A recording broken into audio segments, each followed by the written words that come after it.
اور اب بات کرتے ہیں اردو ادب میں مختصر کہانیوں اور جدید افسانوں کے منفرد اور بے باک مصنف سعادت حسن منٹو کی، جن کے مداح آج ان کی 66ویں برسی منا رہے ہیں۔ 11 مئی 1912 کو لدھیانہ میں پیدا ہونے والے سعادت حسن منٹو زمانے کی تلخیوں کو الفاظ میں پرونے کا ایسا فن جانتے تھے جو شاید ہی کسی اور کو معلوم ہو۔ سعادت حسن منٹو کے حوالے سے بتائیں تو علی گڑھ یونیورسٹی میں تعلیم کو ادھورا چھوڑ کر فنی زندگی کا آغاز کیا اور آل انڈیا ریڈیو کے لیے ڈرامے اور فیچر لکھنا شروع کیا، جبکہ کئی رسالوں میں کہانیاں اور بے شمار مکالمے بھی تحریر کیے۔ ماضی کی روایات سے بغاوت ہو یا معاشرے کی تلخ تصویر کشی ہو اور انسانی فطرت کے متنازع پہلو پر نہایت جرأت مندانہ اظہار ان کی تحریروں کا خاص ہے۔ منٹو کا قلم خاص طور پر تحلیل نفسی یا ذہنی ہیجانات اور فطرت انسانی کی امتزاج کی عکاسی کرنے والا ایک ایسا نادر نمونہ تھا جس نے انہیں شہرت کے ساتھ ساتھ بہت سی مشکلات سے بھی دوچار کیا۔ منٹو کے مضامین کا دائرہ معاشرتی تقسیم زر کی لاقانونیت اور تقسیم ہند سے قبل اور بعد میں ہونے والی انسانی حقوق کی پامالی رہا۔ اس کے ساتھ ساتھ منٹو نے ایسے موضوعات کو بھی مخصوص طور پر ابھارا جو ہند و پاک کی سوسائٹی میں معاشرتی طور پر گناہ تصور کیے جاتے تھے۔ ان کے تحریر کردہ افسانوں میں سیاہ حاشیے، لاؤڈ سپیکر، ٹھنڈا گوشت، کھول دو، گنجے فرشتے، شکاری، عورتیں، نمرود کی خدائی، کالی شلوار اور یزید بے پناہ مقبول ہیں۔ بات کی جائے معاشرے کے ڈھکے ہوئے پس پردہ گناہوں پر قلم کشائی کرنے والے منٹو جنوری 1955 میں آج ہی کے دن اس دنیا سے رخصت ہو گئے۔ انہوں نے اپنی قبر کا جو کتبہ ہے وہ بھی خود ہی تحریر کیا، جس پر لکھا تھا، یہ سعادت حسن منٹو کی قبر ہے جو اب بھی یہی سمجھتا ہے کہ اس کا نام لوہے جہاں میں حرف مقرر نہیں تھا۔ اسی حوالے سے منٹو صاحب کی شخصیت کے حوالے سے اور ان کی تحریروں کے حوالے سے ہمیں وقار احمد ملک صاحب اس وقت جوائن کر رہے ہیں۔ He is live but not live from the studios, he is live from Tharparkar, اور ہم نے ان کا تجزیہ وہاں سے اس لیے مناسب سمجھا کیونکہ نیچر کا بڑا گہرا تعلق ہے۔ اگر ہم کردار کو کاغذ کے اوپر لانے کی بات کرتے ہیں اور آرٹسٹ کی بات کرتے ہیں، اور منٹو جیسی کرافٹنگ کوئی کر نہیں پایا اب تک مختلف کیریکٹرز کی۔ منٹو کی تحریروں میں وقار بھائی آپ کو ویلکم کرنے کے ساتھ، خوش آمدید کہنے کے ساتھ میں آپ سے پوچھنا چاہوں گا، ایسا کیا تھا، انہوں نے ایسا کیا لکھا جو آپ کو لگتا ہے کہ ان کے بعد کوئی لکھ نہیں پایا اس سطح کا؟ عمران بھائی، سب سے پہلے تو مجھے اجازت دیجیے گا کہ میں ان کو منٹو کے بجائے منٹو کہوں،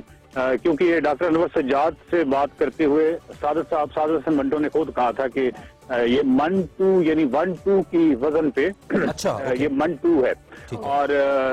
بیسیکلی شاید یہ منٹو اس لیے ہو گیا کیونکہ ایک وائسرائے کے نام پہ ایک پارک ہے، منٹو پارک، تو کہیں اس طرح گڑمٹ ہو گیا، ادروائز یہ سعادت حسن منٹو ہے۔ Thank you for the correction ہوگا،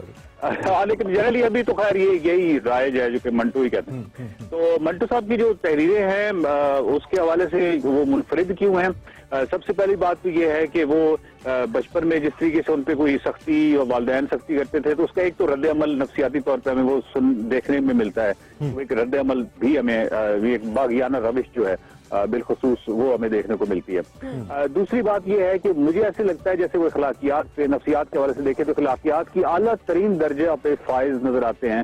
جس کو ہم چھٹا درجہ کہتے ہیں، اور ریاست یا اجتماعی شعور جو ہے وہ عمومی طور پہ چوتھے درجے پہ ہوتا ہے۔ تو چھٹے درجے پہ جو فائز شخص ہوتا ہے وہ جب نشاندہی کرتا ہے قوانین نے سکم کی تو وہ ہمیشہ اپنے وقت کا غدار اور باغی کہلاتا ہے۔ تو سعادت حسن منٹو اپنے وقت کا غدار اور باغی ہے، لیکن ہم نے ایک اور روش یہ بھی دیکھی ہے معاشرے میں، اور کہ عموماً 40 یا 50 سال کے بعد معاشرہ جو ہے وہ اس کو ریئلائز ہوتا ہے کہ نہیں وہ تو ہیرو تھا، تو ہم نے بھی 50-60 سال بعد ان کو ستارے امتیاز سے نوازا۔ تو کہنے کا مطلب یہ ہے کہ وہ جو اس وقت ان کے ساتھ ہوا وہ یقیناً مناسب نہیں تھا، لیکن جب کوئی بھی انسان جو ہے وہ اپنے وقت سے آگے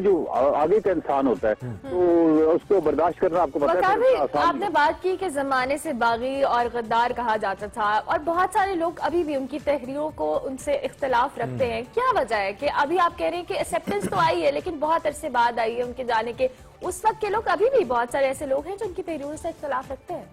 ارملہ بالکل آپ نے درست فرمایا، لیکن بات یہ ہے کہ جو اجتماعی شعور ہوتا ہے اس کا جو سفر ہوتا ہے وہ سلو ہوتا ہے، وہ آہستہ ہوتا ہے، بیچ میں کوئی نابغہ پیدا ہو جاتا ہے، کوئی جینیس پیدا ہو جاتا ہے جو کہ اپنے وقت سے بہت آگے کی جانب، اور یہ وہ چیزیں ہیں اگر آپ کے ہاں کوئی ایسا رائٹر پیدا ہو گیا ہے جو اخلاقیات کے چھٹے اور اعلیٰ ترین درجے پہ فائز ہے اور ابھی بھی لوگ اس سے اختلاف رکھ رہے ہیں، تو اس سے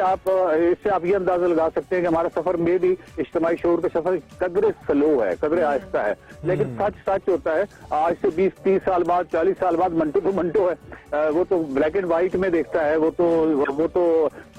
چیزوں پہ کوئی مطلب اس وقت کہاں کوئی کمپرومائز یا اس طرح کی کوئی چیز